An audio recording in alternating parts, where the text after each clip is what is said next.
ទេរឿងនាងមេហើយនឹងបងធ្លាប់សាសងចងក្រងសេចក្តីស្នេហាគ្រានោះយើងបានធ្ពងដៃសន្យា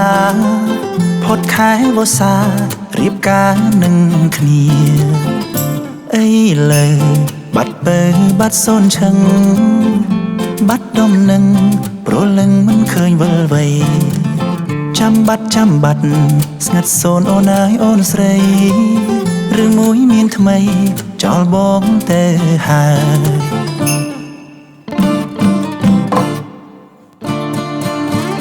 អូនអើយអូនពេលនេះអូននៅទីណា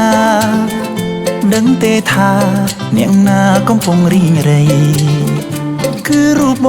ងដែលនៅរងចាំពីស័យចាំសំដីស្រីថាត្រឡប់មកវិញ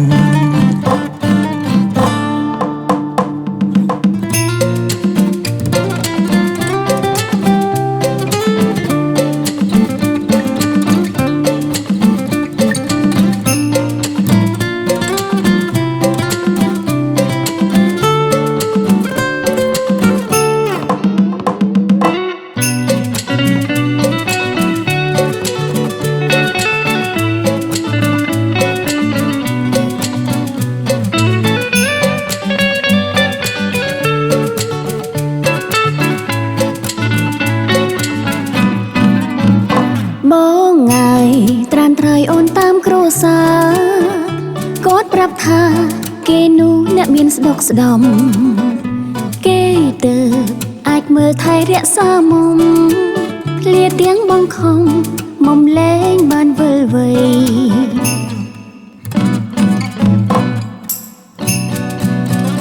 បងថ្ងៃ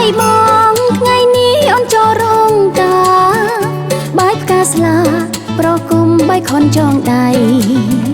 សុំទោសផងសុំបងកុំចាំអូនអីជ្រើសអ្នកថ្មីចុះណាបង